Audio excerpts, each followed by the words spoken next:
हम लोग constitutional bodies कर रहे हैं, संवैधानिक निकाय, कॉन्स्टिट्यूशनल बॉडी।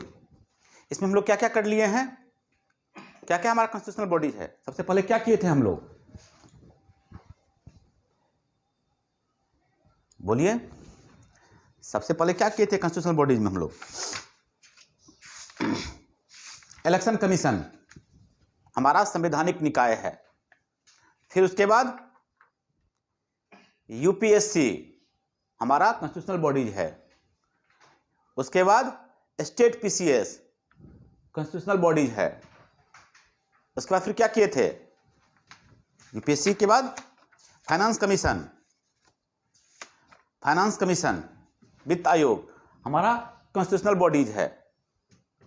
और इसके बाद हम लोग अब कर रहे हैं national commission for SC, national commission for SC, अनुसूचित जातियों के लिए राष्ट्रीय आयोग, अनुसूचित जातियों के लिए राष्ट्रीय आयोग। आर्टिकल देखिएगा आप लोग 338 में, article 338,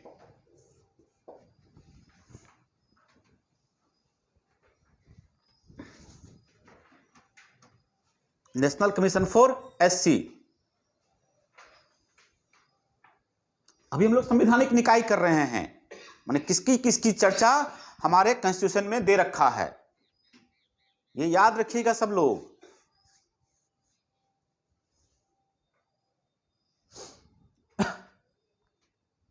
article 338,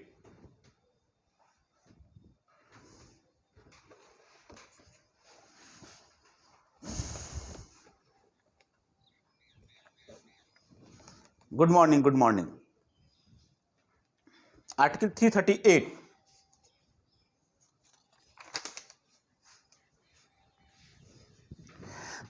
national commission for schedule caste. There shall be a commission for the scheduled caste to be known as the National Commission for Scheduled Caste। Article 338, ये आर्टिकल आप लोग याद रखेंगे।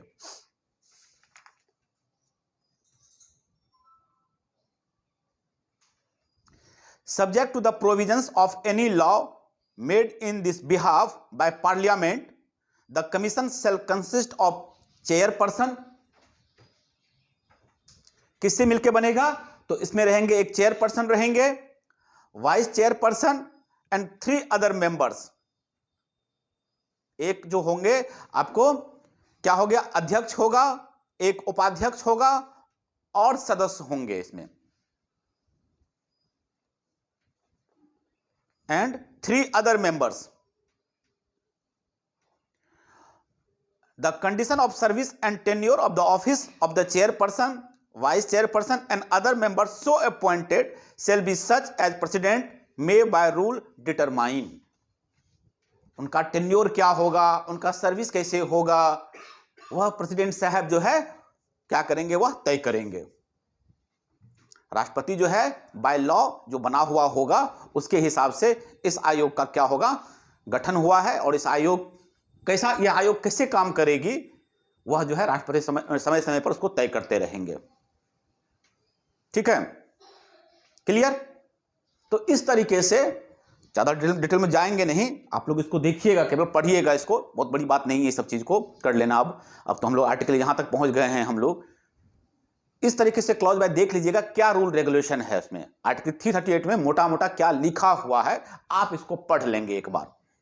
जैसे अभी बोले, इसको अंडरलाइन कर लीजिएगा कि एक अध्यक्ष होगा, एक उपाध्यक्ष होगा, 3 सदस्य होंगे, राष्ट्रपति इसको नियुक्त करेगा। ये सब याद रखिएगा एग्जाम पर्पज से। जैसे उसके बाद लिखा भी है क्लॉज 3 में, देखिए साफ साफ लिखा हुआ है, the chairperson, vice chairperson and other members of the commission shall be appointed by the president bye warrant under this hand and seal. राष्ट्रपति महोदय करेंगे, यानी कि उन्हीं के मुहर से, उन्हीं के साइन से ये होगा। उसका पावर क्या होगा, उसका काम क्या होगा, फंक्शन क्या होगा, तो वह क्लॉज 4 में लिखा हुआ है। ये आप लोग पढ़ लेंगे एक बार अच्छे से, क्लॉज 4 में। तो जनरली है नेशनल कमीशन फॉर एससी, ये लिखा हुआ है यहां, यानी कि ये शेड्यूल कास्ट के उत्थान के लिए जो भी चीज यहां पे दे रखा है, नीचे देखिएगा, सब कुछ उसी चीज से बिलोंग करेगा, उसके लिए यह काम करेगा। यह आयोग जो है उसका रिपोर्ट बनाएगा, इसको किस तरीके से प्रमोट किया जाए, इसको फाइनेंशियल किस तरीके से सपोर्ट किया जाए, तो वो सब सारा चीज इसमें लिखा हुआ होगा। आप देख लीजिएगा क्लॉज 5 में ए टू लेकर एफ तक, to discharge such other function in relation to the protection, welfare and development and advancement of scheduled caste as the president may subject to the provisions of any law made by parliament by rule specify. Overall आपको यही सब मिलेगा इसमें, ठीक है। हाँ, और time to time पर प्रेसिडेंट साहब को रिपोर्ट बनाना, रिपोर्ट बनाकर प्रेसिडेंट साहब को क्या करना, भेजना, कुछ सिफारिश करना, सरकार को सिफारिश देना कि इसको उत्थान के लिए क्या क्या किया जाए। कमीशन है का काम ही यही है। तो यही सब चीज में लिखा हुआ है, कुछ खास बात तो इसमें और है नहीं।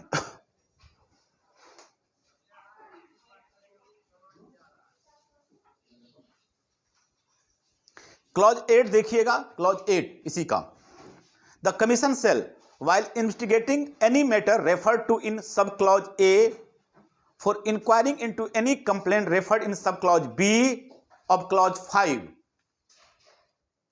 5 का क्लॉज A और क्लॉज B जो है,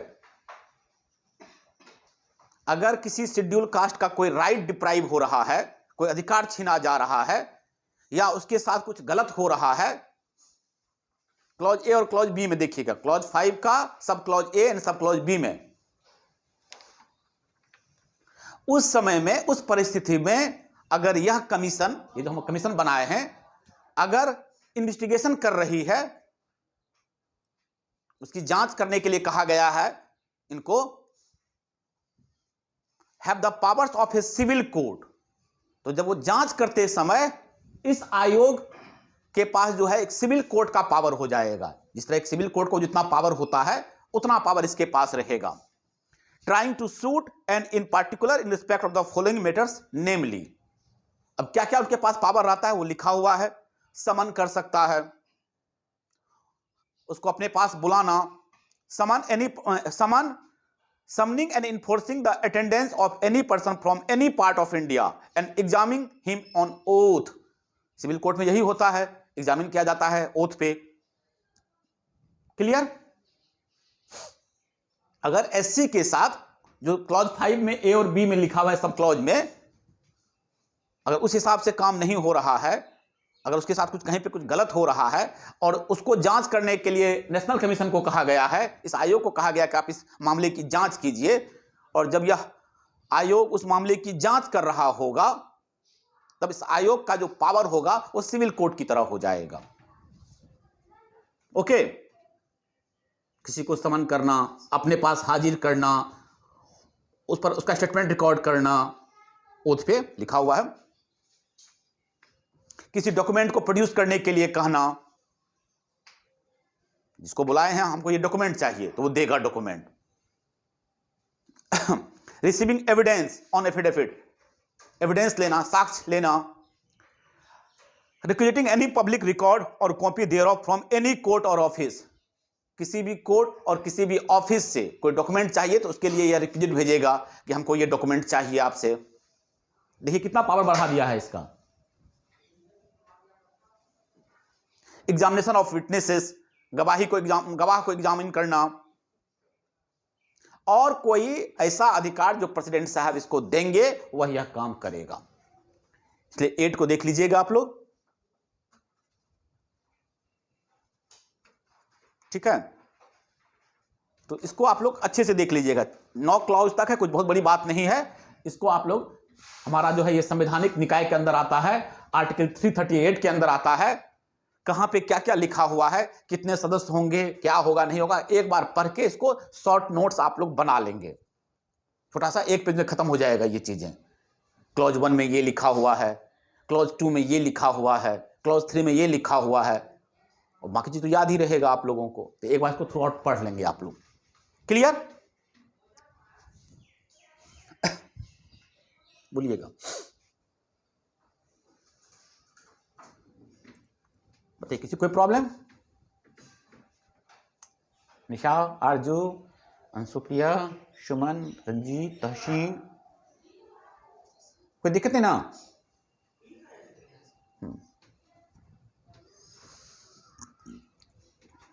अच्छा, नेशनल कमीशन फॉर एससी जो है हमारा, वो कॉन्स्टिट्यूशनल बॉडीज है, ठीक है। आप लोग महिला आयोग का नाम सुने हैं? National commission for women. हाँ हाँ, ठीक है ठीक है, रुक जाइए, धैर्य रखिए। आप लोग नेशनल कमीशन फॉर वुमेन, महिला आयोग, क्या यह कॉन्स्टिट्यूशनल बॉडीज है? क्या यह कॉन्स्टिट्यूशनल बॉडीज है? मेरा सवाल ये है, नाम तो सुने ही होंगे, आगे आगे आगे बढ़े हैं। कॉन्स्टिट्यूशनल बॉडीज नहीं है, संवैधानिक निकाय नहीं है, तो क्या है ये? क्या है?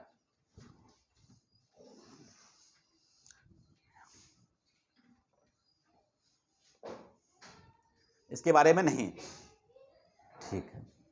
तो फिर इतना काम कैसे कर रहा है जब इसके बारे में कहीं कुछ लिखा ही नहीं है? तो इसके पास इतना पावर कहां से आ गया? तो सोचने वाली बात है। तो महिला का अपना राइट है तो उसका पावर बढ़ जाएगा, अपने मन से बढ़ा ली पावर ना, हम महिला हैं मेरा पावर बढ़ गया। सोच के जवाब दीजिए, महिला के पास अपना पावर, क्या पुरुष के पास अपना पावर नहीं है? निशा, आरजू, अंशुप्रिया, राहुल, बताइए। आप लोग कह रहे हैं महिला के पास पावर है, क्या पुरुष के पास पावर नहीं है? इसके पास इतना पावर आया कहां से? आप लोग मूवी वगैरह समय भी देखते हैं, कुछ हो जाता है तुरंत महिला आयोग का एकदम धरना प्रदर्शन शुरू हो जाता है। इसको इंपावर किया गया होगा तब तो नहीं। हाँ, तो वह संवैधानिक निकाय नहीं है, बस आप लोग इस बात को याद रखिएगा कि वह संविधान कॉन्स्टिट्यूशनल बॉडीज नहीं है, और वो इसलिए नहीं है क्योंकि संविधान में कहीं चर्चा नहीं है उसका। ओके, संविधान में उसकी चर्चा नहीं है। तब यह है कहां, इतना पावर कहां से आया? तो पार्लियामेंट इसको पावर दिया हुआ है। इसको हम लोग बोलते हैं स्टैट्यूटरी बॉडी। लिख लीजिए आप लोग, STATUTORY,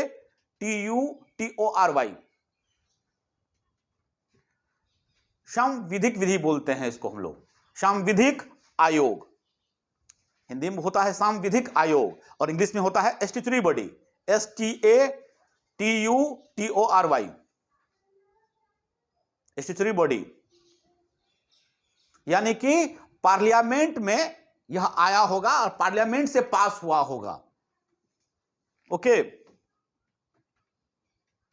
इसकी जो स्थापना हुई है, इसका जो गठन हुआ है, वह संसद के अधिनियम के द्वारा हुआ है। संसद को यह अधिकार है कि किसी एक्ट, संसद को बहुत अधिकार है, आप जानते ही हैं। तो संसद में कोई अधिनियम आया होगा, इस अधिनियम के तहत इसको पास किया गया होगा, समझे? जैसे आप लोग को हम पिछले क्लास में बोले थे, जो हमारा CA इंस्टीट्यूट है, CS इंस्टीट्यूट है, वो स्टैट्यूटरी बॉडी है, पार्लियामेंट से पास है लॉ उसका। चार्टर्ड अकाउंटेंट है ना, कंपनी सेक्रेटरी, चार्टर्ड अकाउंटेंट, इतनी बड़ी संस्था है, तो कैसे रन कर रही इतनी बड़ी संस्था? तो वह पार्लियामेंट्री लॉ के द्वारा, पार्लियामेंट्री के द्वारा हुआ है, वो एस्टेब्लिश बाय द पार्लियामेंट। अच्छा, राष्ट्रीय महिला आयोग का गठन कब हुआ था? नेशनल कमीशन फॉर वुमेन, फटाफट कॉपी में लिखते चलिए आप लोग। 1992, राष्ट्रीय महिला आयोग का गठन 1992।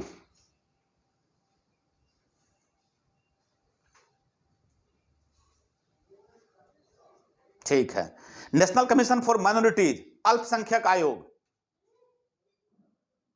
इसकी भी चर्चा नहीं है कॉन्स्टिट्यूशन में, यह भी पार्लियामेंट के द्वारा पास है। नेशनल कमीशन फॉर माइनॉरिटीज 1993, 1993 में।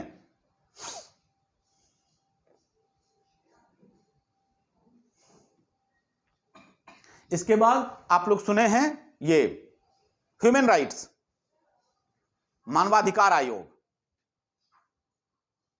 हाँ, नेशनल ह्यूमन राइट्स कमीशन, राष्ट्रीय मानवाधिकार आयोग, यह भी 1993 में।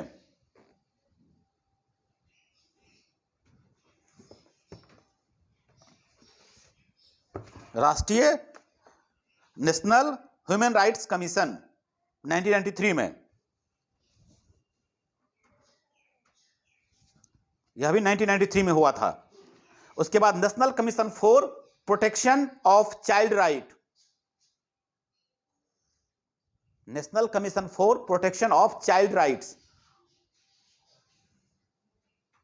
इसका हिंदी होता है राष्ट्रीय बाल अधिकार संरक्षण आयोग,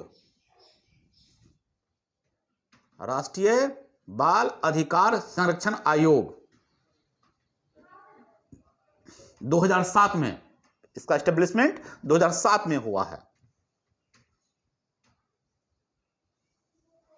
अभी जितने चीजों का चर्चा किए हैं यह हमारा पार्लियामेंट के द्वारा एस्टेब्लिश है, हमारा वो कॉन्स्टिट्यूशनल बॉडीज नहीं है, पार्लियामेंट के द्वारा एस्टेब्लिश है। इसको हम लोग स्टैट्यूटरी बॉडी बोलते हैं, समझे? इसको हम लोग स्टैट्यूटरी बॉडी बोलते हैं, सांविधिक निकाय आयोग। ठीक है, क्लियर?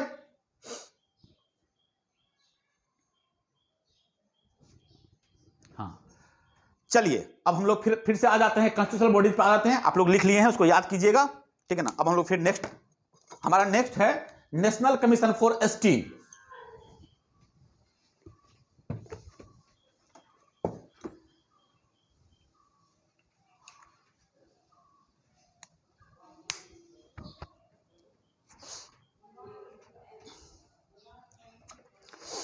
एक मिनट रुकिएगा, कुछ और इसमें बता देते हैं आप लोगों को।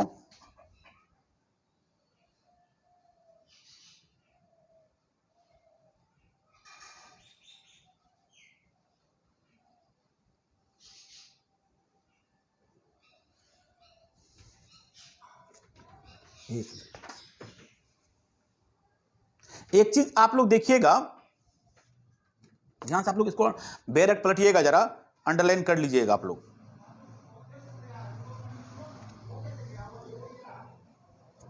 देख लीजिएगा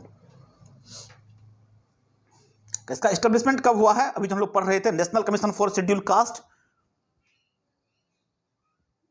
89th, देखिए है लिखा हुआ 2003 का 89th कॉन्स्टिट्यूशनल अमेंडमेंट। सब याद रखने की चीज आप लोग याद रखेंगे, बता दे रहे हैं कहां कहां से काम की चीज है। 89th कॉन्स्टिट्यूशनल अमेंडमेंट 2003,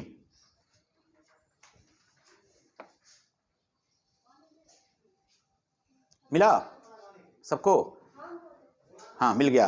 ये याद रखिएगा, ये 89th कॉन्स्टिट्यूशनल अमेंडमेंट 2003 में जो हुआ था, ठीक है ना, उसी में हमारा नेशनल कमीशन फॉर एससी और नेशनल कमीशन फॉर एसटी के लिए भी होगा उसी समय सेम। देखिएगा आप लोग 338A में देखिएगा, 338A national commission for schedule tribe, मिला? 338A national commission for SC है आपका 338 में, खाली अमेंडमेंट याद रखिएगा कौन सा साल का। और national commission for ST 338A, यह भी आपको 89th कॉन्स्टिट्यूशनल अमेंडमेंट 2003, दो सेपरेट बॉडी बनाया गया, ठीक है ना, जिसका एक का नाम रखा नेशनल कमीशन फॉर एससी जो कि अंडर आर्टिकल 338 में है, और एक दूसरा बनाया national commission for schedule tribe जिसका प्रोविजन 338A में है।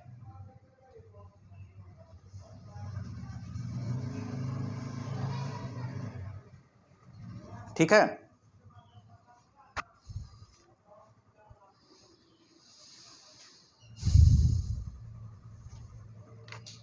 दो 2004 से यह काम करना शुरू किया। देखिएगा लिखा हुआ होगा 2004, 19/2/2004 से यह काम करना शुरू कर दिया। 2003 में इसका एस्टेब्लिशमेंट हुआ, ठीक है ना, और 2004 से यह काम कर रहा है। मिल गया सबको? हाँ, तो ये अंडरलाइन कर लीजिएगा या लिख लीजिएगा आप लोग, बहुत इंपॉर्टेंट है यह।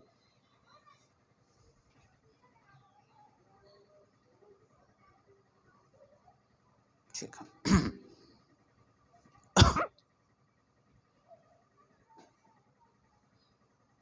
थोड़ा सा इस पर इसका कुछ हिस्ट्री वगैरह सब भी है, तो हम लोग बाद में डिस्कस करेंगे, बट वो काम आपको आएगा नहीं अभी, फिलहाल यहां तक याद रखेंगे।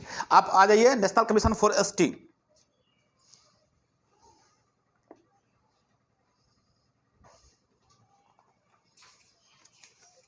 एसटी।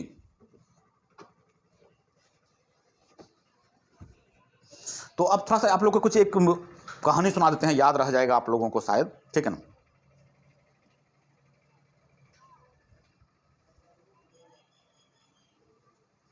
सबसे पहले क्या था 338 में ही, ठीक है ना, 338 में पहले अनुसूचित जाति और अनुसूचित जनजाति दोनों के लिए उपबंध था, दोनों के लिए बात की गई थी 338 में ही, ठीक है। आप जब 338 पुराना वाला देखेंगे आप अगर, ठीक है ना, आर्टिकल 338 जो है कॉन्स्टिट्यूशन का, वह appointment of a special officer for schedule caste and schedule tribe दोनों के लिए उसमें किया गया था। एससी से जुड़ा हुआ मामला और एसटी से जुड़ा हुआ मामला, दोनों मामले को देखने के लिए स्पेशल प्रोविजन किया गया था, एक स्पेशल ऑफिसर को अपॉइंट किया गया था कि इसकी स्थिति को देखने के लिए क्या करे, वह काम करे, ठीक है। लेकिन बाद में जो अभी पढ़ाए आप लोगों को, ठीक है ना, वहां पे जाकर दोनों को सेपरेट कर दिया और सेपरेट करने के बाद दोनों अलग अलग हमारा अब जो है बॉडी बन गया है। अब आइए national commission for ST 338A। There shall be commission for scheduled tribe to be known as the National Commission for the Scheduled Tribe। क्या होगा, अनुसूचित जनजातियों के लिए एक राष्ट्रीय अनुसूचित आयोग का गठन किया गया आर्टिकल 338A में।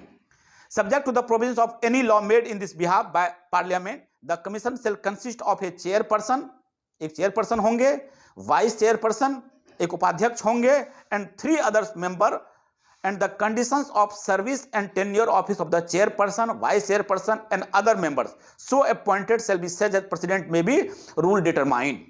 सेम चीजें हैं, इसमें भी वही चीजें हैं कि क्या होगा, एक अध्यक्ष होंगे, एक उपाध्यक्ष होंगे और 3 अन्य सदस्य होंगे, और यह किस तरीके से काम करेगा, इसका टेन्योर कैसे होगा, वह सब जो है राष्ट्रपति टाइम टू टाइम अपना क्या करते रहेंगे, बाय लॉ बताते रहेंगे, ये राष्ट्रपति जो है उसको डिटरमाइन करेंगे। क्लियर।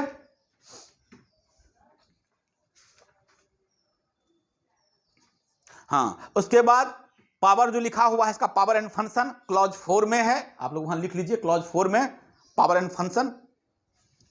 इसका काम भी वही सेम है, वो एससी के लिए करता था, ये एसटी के लिए करेंगे। पावर एंड फंक्शन क्लॉज 8 में फिर वही बात है इसमें भी कि एक सिविल कोर्ट की तरह काम करेगा। जब यह किसी तरह के मामले को एसटी के विषय को लेकर किसी तरह का अगर इन्वेस्टिगेशन करेंगे तो इनके पास जो पावर होगा वो सिविल कोर्ट की तरह पावर होगा इनका।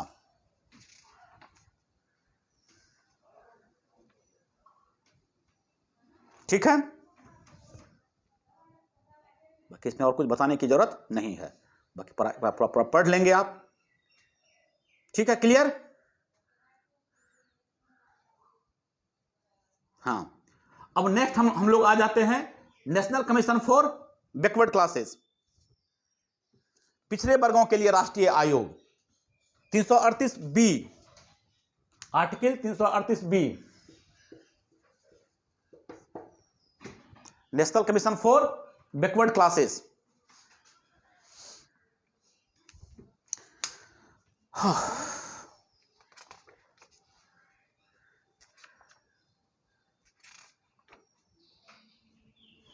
ये हमारा 102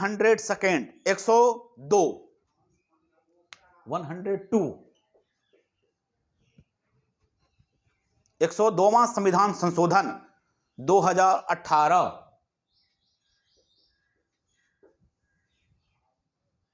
इसको इस संविधान संशोधन के द्वारा इसको हमारा कॉन्स्टिट्यूशनल बॉडी बनाया गया, कॉन्स्टिट्यूशन में इसको जोड़ा गया। ठीक है, जो कि 11/8/2018 से काम कर रहा है। ये आप लोग अंडरलाइन कर लेंगे इसको, national commission for backward classes.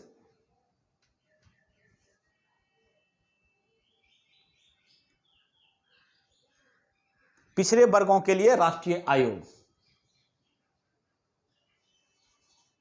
There shall be a commission for the socially and educationally backward. अब कैसा बैकवर्ड है देख लीजिए आप लोग, बैकवर्ड क्लासेस में जो यहां लिखा हुआ है इसको याद रखिएगा, socially and educationally backward classes to be known as the national commission for backward classes. सामाजिक स्तर पे और शैक्षणिक स्तर पे, जातीय स्तर पे नहीं लिखा हुआ है, इसलिए आप लोग कंफ्यूज मत होइएगा। यहां पे जब ऑप्शन में पूछेगा तो ऑप्शन में ये ध्यान रखिएगा कहां पे ये बात लिखा हुआ है कि सोशली एंड एजुकेशनली बैकवर्ड। ठीक है, सामाजिक एवं शैक्षिक दृष्टि से जो पिछड़ा वर्ग है उसके लिए यह आयोग बनाया गया है।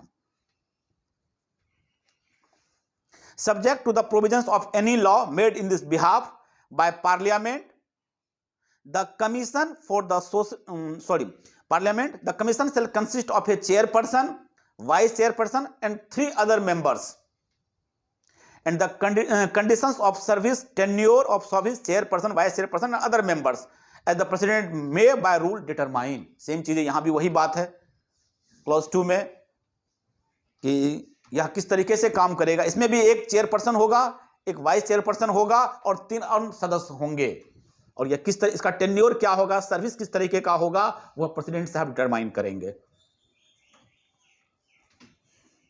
ठीक है,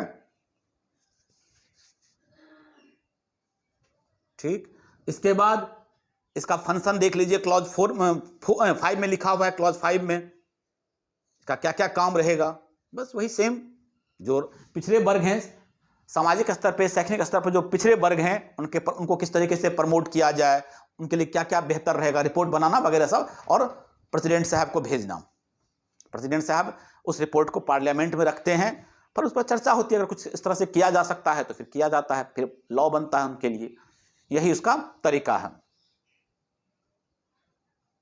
फिर 8 में सेम चीजें कि जब वह इस तरह की चीजों का जांच कर रहा होगा तो सिविल कोर्ट का पावर रखेगा। क्लियर? ठीक है, इसको आप लोग पढ़ लेंगे पूरा, फिर जो दिक्कत होगा फिर बोलिएगा। इसका जो एस्टेब्लिशमेंट हुआ था, ये national commission for backward classes का, इसको आप लोग मेंशन कर लीजिए, कहीं राइट डाउन कर लीजिएगा। मंडल कमीशन जजमेंट आप लोग सुने हैं, हम लोग मंडल कमीशन बताए हैं आप लोगों को, पूरा क्लास लिए थे मंडल कमीशन पे 1992 का। ठीक है ना?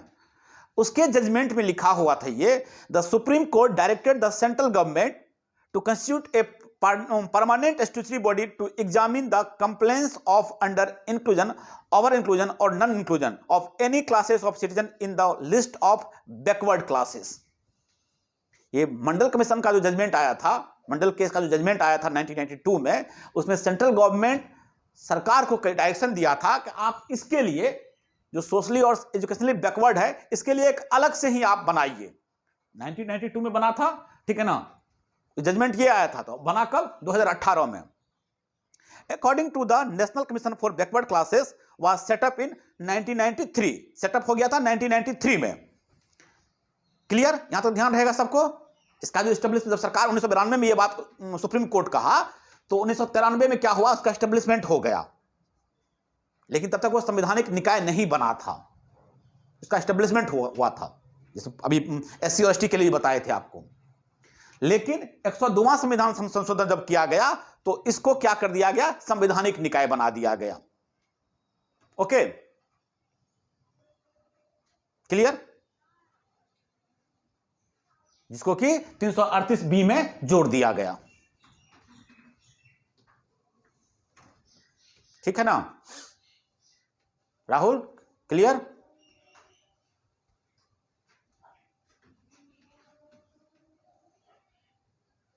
हाँ, तब तक जिस तरीके से पार्लियामेंट लॉ बनाया होगा उस हिसाब से काम कर रहा होगा। बनाएगा एस्टेब्लिशमेंट तो वही करेगा ना। हाँ, जो काम दिया गया उस तरह से काम कर रहा होगा। हाँ, काम जब आयोग का गठन हुआ होगा तो आयोग काम कर रही होगी, स्टैट्यूटरी बॉडी की तरह काम कर रही होगी। लेकिन जब वह फिर अमेंडमेंट के थ्रू जो कॉन्स्टिट्यूशनल बॉडी बन गया, तब तो ये माना कि परमानेंट बॉडी हो गया आपका। जैसे यूपीएससी परमानेंटली अपना काम कर रहा है इंडिपेंडेंट बॉडी की तरह, यह भी इंडिपेंडेंट बॉडी की तरह काम करेगा। इसका जो रूल रेगुलेशन तय कर देगा पार्लियामेंट, उस हिसाब से अपना यह काम करेगा अपना। इसका अपॉइंटमेंट सब कुछ एक तरीके से प्रोसीजर में आ जाता है। चलिए इसको देख लीजिएगा आप। 1993 में इसको सेटअप किया गया था NCBC करके, national commission for backward classes, और 102वां संविधान संशोधन में इसको कॉन्स्टिट्यूशनल बॉडी बना दिया गया। चलिए इसको देख लीजिए। इसके बाद नेक्स्ट आ जाइए कॉन्स्टिट्यूशनल बॉडीज के अंदर special officer for linguistic minorities, special officer for linguistic minorities.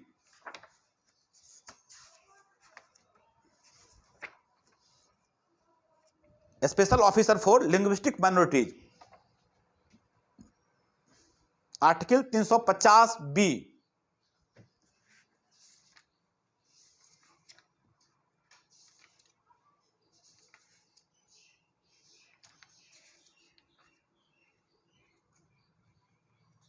ये आपको जो होगा, एक मिनट रुक जाइएगा, इसका पार्ट 17 होगा, है ना? हाँ ठीक है।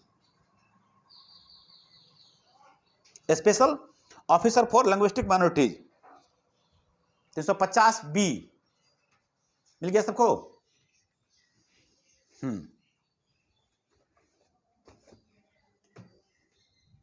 जब हमारा कॉन्स्टिट्यूशन बना था, ध्यान सुन लीजिए, उस वक्त 350 बी, आर्टिकल 350 बी, हाँ, हमारा मूल रूप से जो संविधान था ना, उसमें इसका कहीं कोई चर्चा नहीं था, ठीक है ना? जब राज्य पुनर्गठन आयोग 1953 और 55, राज्य पुनर्गठन आयोग, आप लोग सुने हैं राज्य पुनर्गठन आयोग? स्टेट रिकमेंडेशन कमीशन, राज्य की जब स्थापना हो रही थी भाषाई आधार पे 1953-55 के बीच, सुने हैं? सबसे पहले भाषाई, हाँ, भाषाई आधार पे सबसे पहला स्टेट कौन है हमारा? Very good, Andhra Pradesh. तो उसी समय 53-55 के समय में इस चीज के लिए एक गठन की मांग की गई थी, ठीक है ना? जब भाषा के आधार पे जब राज्यों का पुनर्गठन हो रहा था और एक आयोग बना था 53 में, तो उसी समय उन्होंने एक रिपोर्ट में यह बातें लिखी थी, ठीक है? उसके बाद हमारा 1956 में जब 7वां संविधान संशोधन हुआ, लिख लीजिए, 1956 में जब 7वां संविधान संशोधन हुआ, उसी के अनुसार 350 बी को ऐड किया गया, जोड़ा गया। देखिएगा आपके बैरक में लिखा हुआ भी होगा, 7th अमेंडमेंट 1956, बैरक में नीचे लिखा हुआ देखिएगा आप लोग।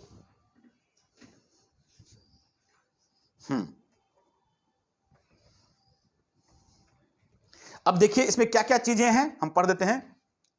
There shall be a special officer for linguistic minorities to be appointed by the President. भाषाई अल्पसंख्यक वर्ग के लिए क्या होगा? एक विशेष अधिकारी नियुक्त होगा, जिसकी नियुक्ति राष्ट्रपति महोदय करेंगे।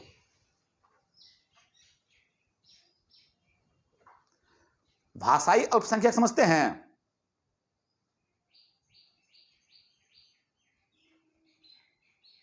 बताइए जरा, भाषाई अल्पसंख्यक वर्ग किसको बोलते हैं?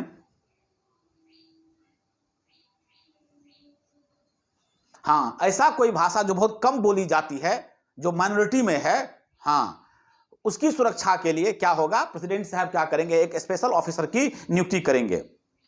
उसका काम देखिए लिखा होगा, it shall be the duty of a special officer to investigate all matters relating to the safeguards provided for linguistic minorities under this Constitution and report to the President upon those matters at such intervals as the President may direct, and the President shall cause all such reports to be laid before each House of Parliament and sent to the government of the states concerned. ठीक है ना? इस आयोग का काम क्या होगा? उसकी सुरक्षा के लिए, उसके प्रमोशन के लिए, प्रोटेक्शन के लिए क्या करेगा? एक टाइम टू टाइम रिपोर्ट बनाएगा, रिपोर्ट प्रेसिडेंट साहब को भेजा जाएगा, प्रेसिडेंट साहब जो है पार्लियामेंट में रखेंगे, और उसके बाद जिस स्टेट में उस तरह के लोग हैं, अल्पसंख्यक, भाषाई अल्पसंख्यक लोग हैं, कंसर्न स्टेट को भेजा जाएगा रिपोर्ट, जो आप इसको इस तरीके से कीजिए, उसकी सुरक्षा के लिए आपको ये करना है। Okay, clear? और एक बड़ा इसमें इंटरेस्टिंग चीज ये है कि इस आयोग के बारे में जो है उसका क्या योग्यता होगा, क्या सेवा शर्त होगा, कार्यकाल क्या होगा, वेतन भत्ता क्या है, इसका कहीं पे कोई चर्चा नहीं किया गया है, कहीं पे कोई उल्लेख नहीं है। तो आई थिंक एक अनुमान के हिसाब से जो है प्रेसिडेंट साहब ही कर रहे हैं, ठीक है, लेकिन आपके कॉन्स्टिट्यूशन में कहीं पे ये चर्चा नहीं है। देखिए बहुत छोटा सा एक आर्टिकल है वहां उसके लिए।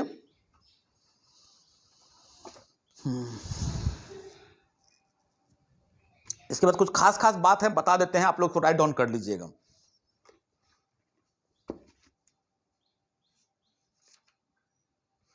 इसमें जो काम की चीजें आप लोग को है थोड़ा सा हम बता देते हैं। फंक्शन एंड ऑब्जेक्ट तो बता ही दिए, इसका क्या है, क्या काम है इसका, गठन बता ही दिए। इसके बाद इसको हम लोग, इसको हम लोग बोलते हैं, इसको हम लोग बोलते हैं भाषाई अल्पसंख्यकों के लिए कमिश्नर। इसका जो स्पेशल ऑफिसर होता है उसको कमिश्नर बोलते हैं हम लोग। इसके बाद इसका जो मुख्यालय है उत्तर प्रदेश में है, इलाहाबाद में।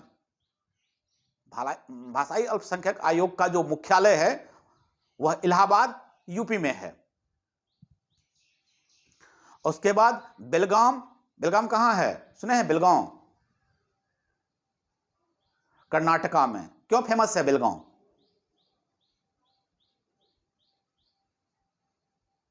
पता कीजिएगा क्यों फेमस है बेलगाम। उसके बाद फिर कर्नाटक में है चेन्नई, वेरी गुड, हाँ ठीक है। इसके बाद चेन्नई एंड कोलकाता पश्चिम बंगाल में, 3 जगह इसका रीजनल ऑफिस है। वहां पे असिस्टेंट कमिश्नर बैठते हैं।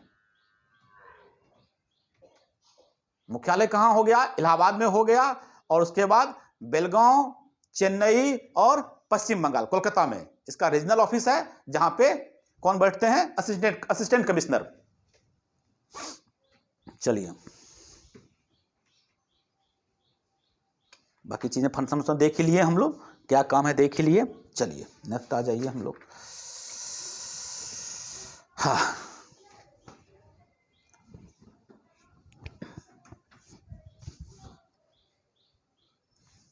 इसके बाद हमारा है कैग,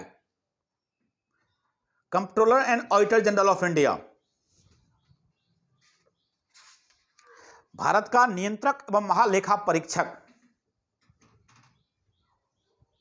भारत का नियंत्रक एवं महालेखा परीक्षक, comptroller and auditor general of India. Article 148, 148, article 148, इसको हम लोग शॉर्ट फॉर्म में कैग बोलते हैं। Article 148 CAG.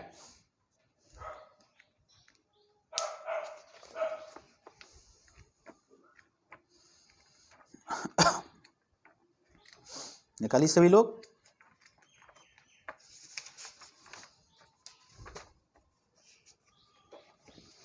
There shall be a comptroller and auditor general of India who shall be appointed by the president by warrant under his hand and seal, and shall only be removed from office in like manner and on the like grounds of a judge of the Supreme Court. ये बातें आप लोग याद रखिएगा। भारत में क्या होगा, एक नियंत्रक महालेखा परीक्षक होगा, और इसका जो परीक्षक का जो नियुक्ति किया जाएगा वह राष्ट्रपति साहब करेंगे, और उसको उसी आधार पे और उसी तरीके से हटाया जा सकता है जिस तरीके से सुप्रीम कोर्ट के जज को हटाया जाता है, जिस मैनर से, जिस तरीके से और जिस ग्राउंड पे।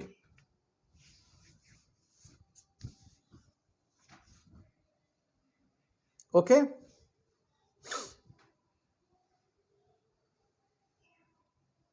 सब निकाल लिए 148 ना।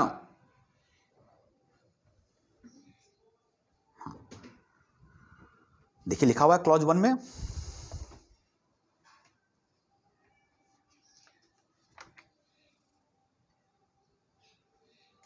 इसके बाद क्लॉज 2 में उसका ओथ दे रखा है।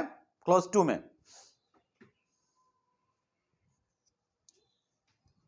every person appointed to be the comptroller and auditor general of India shall, before he enters upon his office, make and subscribe before the president or some person appointed in this behalf by him and an oath और affirmation according to the form set out for the purpose of third schedule. तीसरी अनुसूची में जो oath लेने का format है, आप लोग चर्चा आप लोग कर ही चुके हैं, उसके हिसाब से प्रेसिडेंट के सामने, प्रेसिडेंट के समक्ष या प्रेसिडेंट के द्वारा जो अपॉइंटेड कोई पर्सन होगा उसके समक्ष इनको ओथ लेना है। ओके, ठीक। The salary and other condition of service of the comptroller general shall be such by determined by parliament by law. लिखा हुआ है, कोई खास बात नहीं, सब चीज में पढ़ लीजिएगा, हो जाएगा। सैलरी वगैरह सब जो भी चीजें है वो पार्लियामेंट तय करती है, कुछ इसमें कुछ विशेष बात है नहीं। सेम चीज आपको मिलेगा, बस में पढ़िएगा तो आप लोग को जो है कोई दिक्कत नहीं आएगी। इसका जो ड्यूटी एंड फंक्शन है 149 में है। 149 में कैग का जो है यह क्या काम करेगी वह लिखा हुआ है।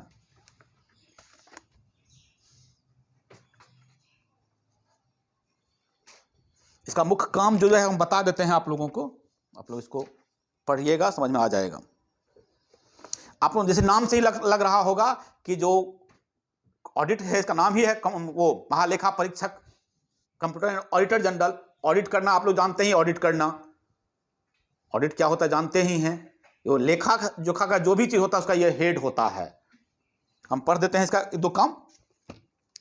He audits the accounts related to all expenditure from the consolidated fund of India. हम लोग देखे थे कंसोलिडेटेड फंड से किसको किसको सैलरी जा रहा है, तो उसमें जो भी खर्चा होता है उससे उसको यह ऑडिट करता है। Consolidated fund of each state, प्रत्येक राज्य का भी जो कंसोलिडेटेड फंड है उसको भी ऑडिट करता है। And consolidated fund of each union territory, UT का भी जो कंसोलिडेटेड फंड है, जिसका जो असेंबली है, उसका जो लेजिस्लेटिव असेंबली है, उसका जो कंसोलिडेटेड फंड है वो जो खर्चा करता है उसको यह ऑडिट करता है। क्लियर। इसके बाद लिखा है he audits all expenditure from the contingency fund. संचित निधि और आकस्मिक निधि दोनों निधियों को क्या करता है, यह ऑडिट करता है। वहां से जो खर्च होता है, संचित निधि से पैसा निकल रहा हो या आकस्मिक निधि से पैसा निकल रहा हो, टाइम टू टाइम क्या करता है, उसको ऑडिट करता है। पैसा कितना निकला, सही जगह पे गया कि नहीं गया, ठीक है ना। तो इन सब चीज ऑडिट करना जानते ही हैं आप लोग, सुने ही हैं ये word. He audits all trading, manufacturing, profit and loss accounts, balance sheet and other subsidiary accounts kept by any department of the central government and state government. ठीक है ना। केंद्र सरकार और राज्य सरकार के किसी विभाग द्वारा अगर ट्रेडिंग हो रहा है, मैन्युफैक्चरिंग हो रहा है, प्रॉफिट एंड लॉस का कोई डिपार्टमेंट है, उसके लिए क्या करता है, ऑडिट करता है, उसको यह ऑडिट करेगा यह। तो इस तरीके से इसका काम जनरली अकाउंटिंग से जुड़ा हुआ जितना काम है सब काम को यह ऑडिट करता है, रिपोर्ट बनाता है, ठीक है, और उसको टाइम टू टाइम फिर क्या करता है, राष्ट्रपति महोदय को देता है।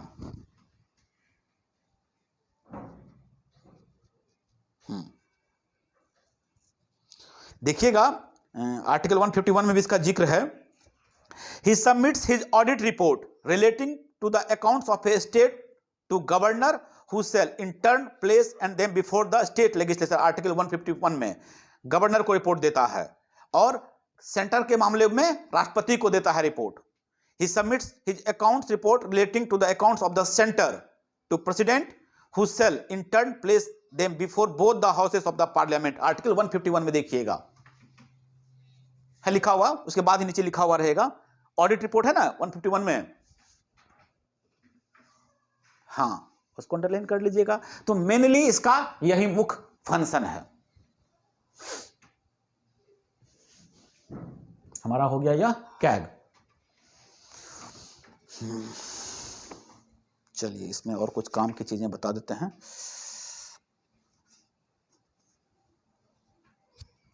इसका काम आप लोग देख लीजिएगा। अगर आप लोग के पास कोई बुक नहीं होगा तो हम इसका पीडीएफ बनाकर भेज देंगे आप लोगों को, ठीक है ना। इसका ड्यूटी एंड पावर का जरूर देख लीजिएगा, ये एग्जाम में पूछेगा आप लोगों से। ओके, तो कोई भी अच्छी पॉलिटिकल साइंस की अगर बुक है आप लोगों के पास तो वहां पे तो देख लीजिएगा, हम वरना पीडीएफ भेज देंगे हम, याद रखिएगा, फ्यूचर में काम आएगा। जीके जीएस पर्पज से इसको ध्यान रखिएगा इसमें। ओके।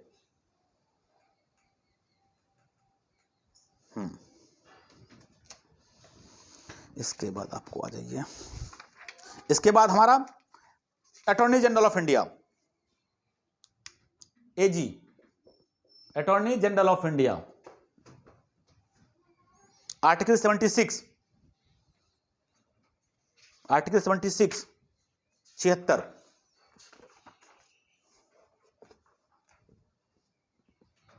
आर्टिकल 76, 76। हाँ, पढ़ाए हुए से बताते कौन सा कॉन्स्टिट्यूशनल बॉडीज है वो बता दे रहे हैं, केवल हम किस आर्टिकल में मेंशन है। यहाँ एक साथ आप लोग बना के याद रखिएगा। अटॉर्नी जनरल ऑफ इंडिया, ये पूरे क्लास हम लिए हुए हैं अटॉर्नी जनरल का, ठीक है ना। इसका क्या ड्यूटी फंक्शन है, क्या काम करता है, राष्ट्रपति साहब इसकी नियुक्ति करते हैं, ये सब हमारा कॉन्स्टिट्यूशनल बॉडीज है, हम वहां से बता दे रहे हैं आप लोगों को। आर्टिकल 76 इस पर एक क्लास हम लिए हुए हैं, ठीक है ना, वहां पर देख लीजिएगा आप लोग। Attorney general, advocate general of the state, article 165, advocate general of state,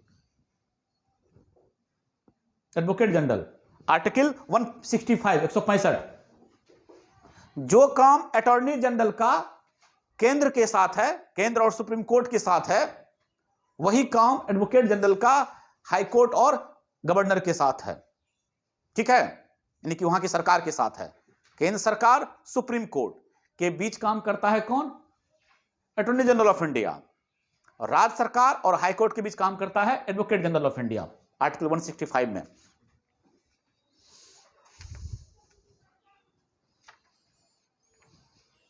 clear, बोलिएगा।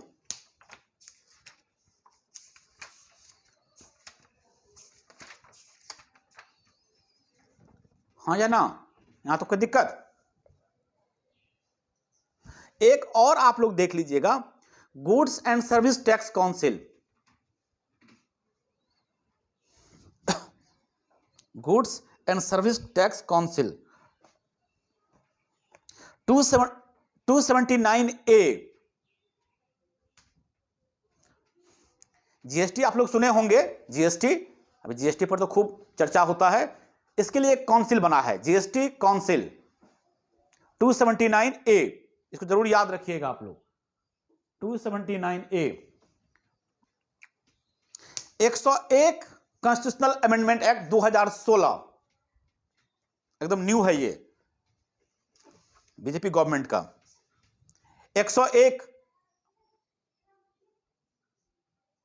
हाँ, तब तो आर्टिकल मेंशन कर रहे हैं, अगर कॉन्स्टिट्यूशनल बॉडी नहीं रहता तो आर्टिकल मेंशन करते, सोचने वाली बात है। 101 अमेंडमेंट एक्ट 2016, जीएसटी इंट्रोड्यूस किया गया था, इसी में जीएसटी कमीशन बनाया, काउंसिल बनाया गया था।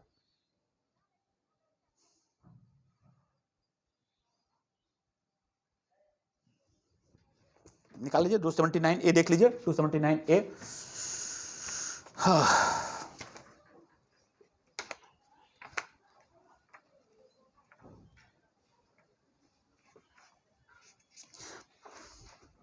आर्टिकल नीचे देखिए लिखा हुआ है, article 279A inserted by constitutional 101 amendment act 2016, जो कि 12/9/2016 से काम करना शुरू किया, प्रभावी हो गया।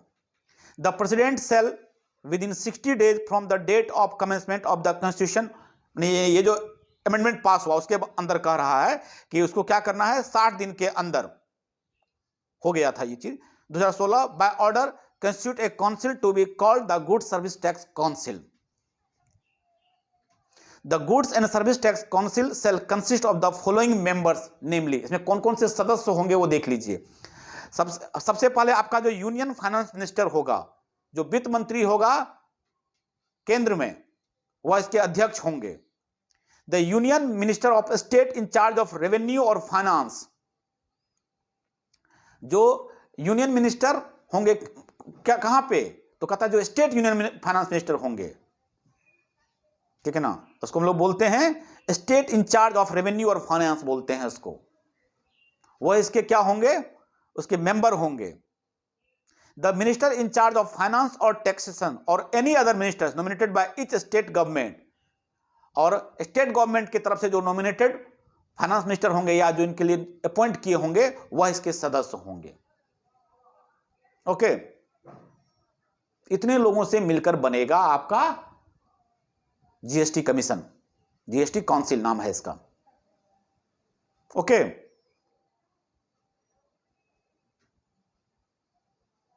ठीक है। हां, इसका काम क्या होगा, क्या रिकमेंडेशन देना होगा, क्लॉज 4 में लिखा हुआ है।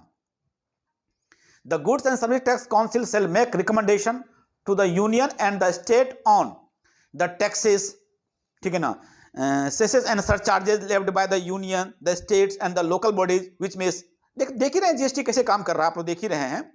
संघ, राज्यों या स्थानीय निकायों द्वारा जो भी टैक्स वसूला जाएगा, जो भी उपकर लगाया जाएगा, या जो भी चार्जेज, इसको अधिभार बोलते हैं, ठीक है ना, वो सब उनके लिए सब सिफारिश करेगा कि आप इस तरह के टैक्सेस लगा सकते हैं। देखिए ना कितना टैक्स लग गया अब तो, है कि नहीं। जीएसटी एक ऐसा विषय है जिसके बारे में कहा जा रहा है कभी तक किसी को समझ ही नहीं आया है क्या हो रहा है कि नहीं। धीरे धीरे, हाँ, धीरे धीरे लोगों को समझ में आएगी, ठीक है। लेकिन ठीक है, हम लोग को जो याद करने की चीजें हैं बस ये है कि इसको, इस आर्टिकल को आप लोग अच्छे से देख लेंगे, और बहुत बहुत लेटेस्ट है, याद रखिएगा। मेंबर्स कौन कौन है याद रखिएगा, एक बार काम का ब्यौरा देख लीजिएगा, काम क्या क्या, फंक्शन क्या क्या है इसका। इतना ही हमारा कंस्टिट्यूशनल बॉडी है जिसको हम लोग को पढ़ना है, और सबका आर्टिकल याद रखना है आपको।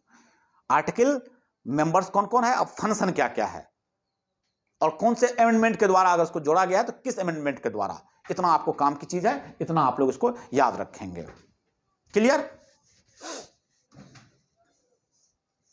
चलिए आज इतना ही। अब हम लोग कल देखेंगे, कल से वो जो कि गैर संवैधानिक है, नॉन कॉन्स्टिट्यूशनल बॉडी जो होगा उसके बारे में बात करेंगे। जैसे आपका नीति आयोग वगैरह सब है, तो इसकी चर्चा हम लोग कल करेंगे। अब